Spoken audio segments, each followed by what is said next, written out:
Alright, thanks for tuning in. This is going to be a presentation on 5 things to look at before you do a V6 to V8 TBI engine swap. Number 1, engine harness.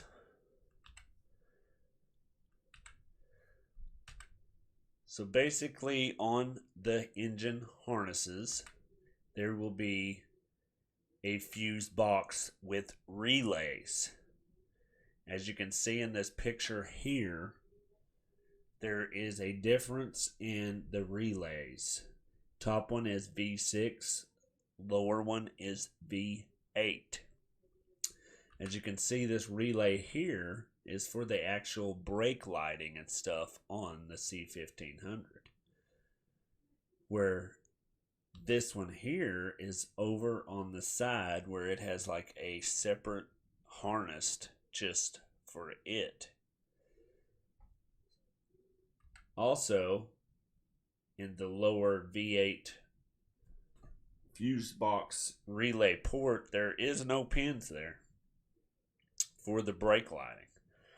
So if you try to use this V8 harness in your V6, where the relay is located in the actual fuse holder, you're not going to have any brake lights at all, unless you get this separate one right here, this separate harness for that to go in to the firewall for the brake lighting.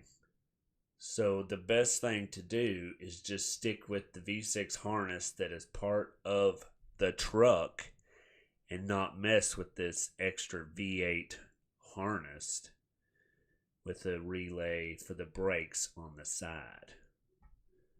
It'll make it so much simpler than having to try to pin this whole port here just for brake indication and relay, tail lights and all that. Sensors. So, knock sensor. On the V6, the knock sensor is an entire different location than the V8, as you can see here.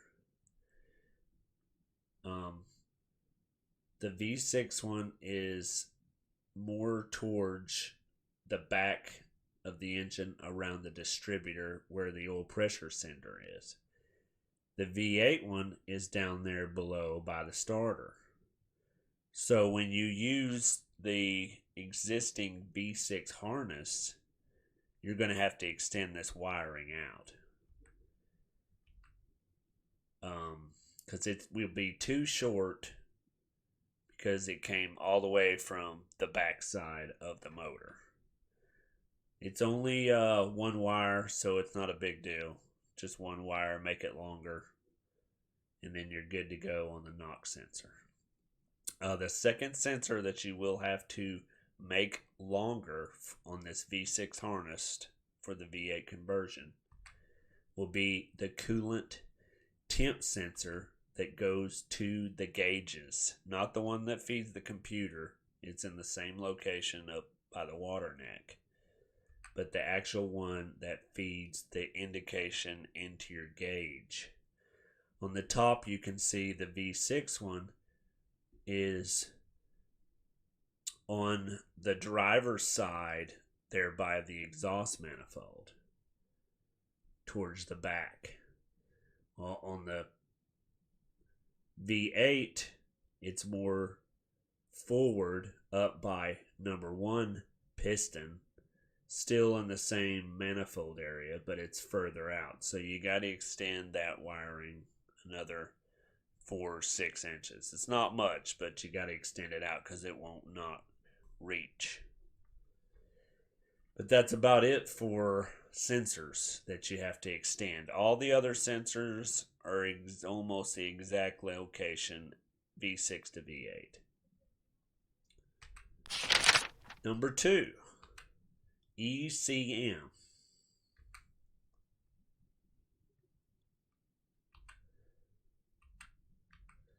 ECM questions that you might have that you will come across will definitely be, can I use the ECM for the V6, or do I have to get a separate one for the V8?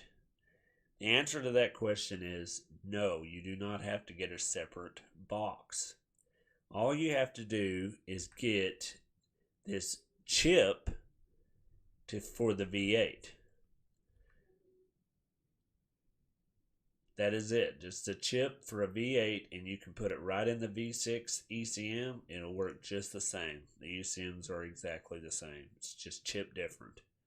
Now, the other thing to look into on the V8 wiring harness, if you decide to use it versus the V6, is where these ECMs are located.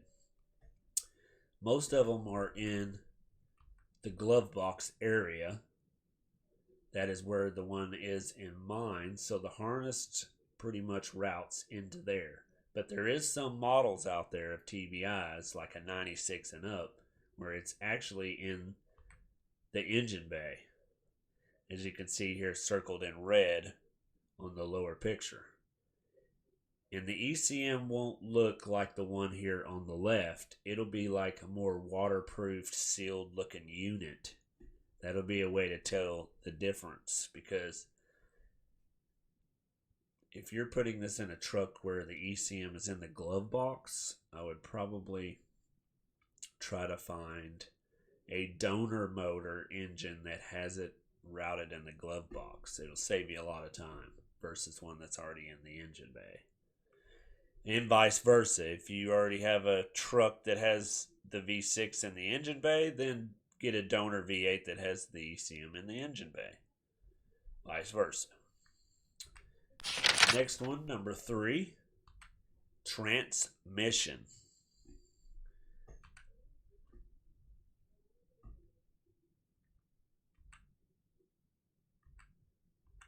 So, 4L60E automatic, and also we'll talk about the torque converter. If you are running the 4L60E automatic, and I'm not sure the exact number of the manual ones, they will bolt up to the V8, no problem. It's the exact same bolt pattern, everything. You don't even actually need to take the transmission out. Just leave it in there. Now, the only thing you will need to change will be the torque converter. It is different between the V6 and the V8. It has a different stall rate when it comes to RPMs.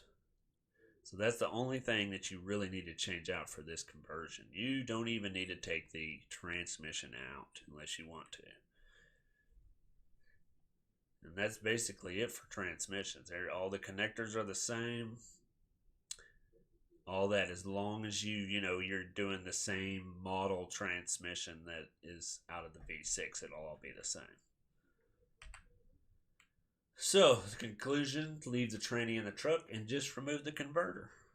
It'll save you a lot of time. Number 4, gauges. You might think that these gauges would be the exact same, but there is a difference in the RPM. The gauges for the V6 got certain resistors in them just for RPMs for a 6-cylinder. So when you put a V8 in there, the RPMs are all out of whack. So you basically are going to have to get a gauge pod for a V8 to get your RPMs correct. Or you can just get an external RPM if you don't want to have to change out all the gauges. There's actually a wire built in to the TBI motors off the coil pack. You'll see a little pigtail wire. That's the actual wire, which I wish I would have included it in this presentation, for an external tack. Next thing is, if you don't have all the relays and all that correct with your swapping wiring harness, all these warning lights and stuff won't be correct either. Like the relay that was missing for the brakes example, it didn't even register that my parking brake was on till I swapped back in the V6 harness. So that will be another thing too. And these warning lights, if they're not working right, man, that computer might just go haywire with all these sensors. So take that in consideration. Next, number 5, exhaust. Now this can give you lots and lots of headaches. This needs to be well thought out beforehand. O2 sensor and exhaust setups. So as you can see here on the V6, there's only one side of exhaust, of course, and the O2 sensor on my specific truck was on the passenger side coming off the harness into the transmission.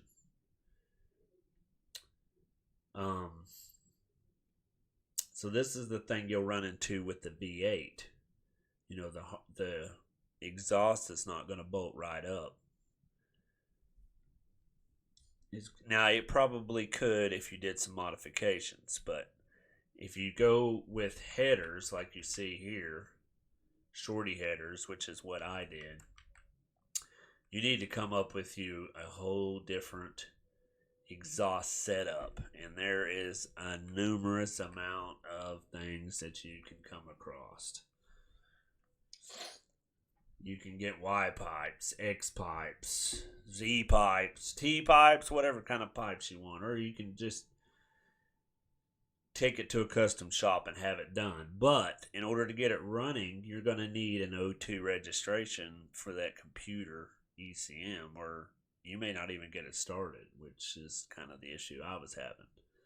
So you got to do some kind of makeshift exhaust with the O2 sensor just to get it down to the exhaust shop. So take that in consideration whenever you're going to do this swap. Maybe from your donor vehicle, get the exhaust too to go with it, just to use it to get down the road to the exhaust shop and then get you an actual performance exhaust, unless you're just going factory. But this right here has probably posed the most headache for me so far, just getting this all set up. And this is just a little bit of extra info that I wanted to throw in there as far as tweaking the motor and troubleshooting is concerned. These can be very, very give you headaches with all these sensors. You can see in the picture here, there's sensors everywhere. So another thing to look into is EGR valves. They're different between the V6 and the V8 on the intakes. As you can see up here, that EGR valve is located in that spot, where the one that I have on my intake is located in this spot. Well, if you notice the two big ports in the middle, that's where the TBI goes. Well, there's two fuel lines that go to this TBI. One is a return. And because it was a V6 before with the EGR valve in a different spot, this return fuel line did not want to line up. It was hitting this EGR valve, as you see here, which it's pretty good size. These two fuel lines, mainly the return side, it's a hard line. So you really have to kind of tweak it and finesse it without putting a crinkle in it or damaging or whatever to try to get it to line up to that fitting to get started. I put a spacer on the TBI, which did help. It kind of brought it over the base of that EGR valve, as you can see in the upper right picture. But that will be something you'll have to finesse too, so take note of that. You'll have to tweak the fuel line a little bit. And last but not least, this is probably the number one question I see on all the forums. Can you use the same fuel pump? And I believe if the fuel pump is 100% working good when you took your V6 out, you can use it. There's no problems with it. Actually, if you Google it on AutoZone, they're the same part number. So all them forums saying you got to change the fuel pump because it puts out more, yeah, they're not. I'm not buying it. But if you're having any fuel problem or issues, you can check the fuel pressure with the fuel pressure gauge setup. But I found out you got to get this little adapter here. It goes in the place of the fuel filter. And then you can put your fuel pressure test setup to that little adapter. And you can see what your TBI fuel pump is actually putting out. I think they say if it's below 10, it's too low. Other than that, that is about the last thing here for the 5 things to look for on your V6 to V8 TBI conversion. Hopefully this helps out. And if it's your first time watching, make sure hit the thumbs up, subscribe, and I will put hyperlinks below to some of these troubleshooting videos if you need to do some more troubleshooting on these valves and stuff like that. Thanks for watching. And until next time, keep it simple, keep it sweet.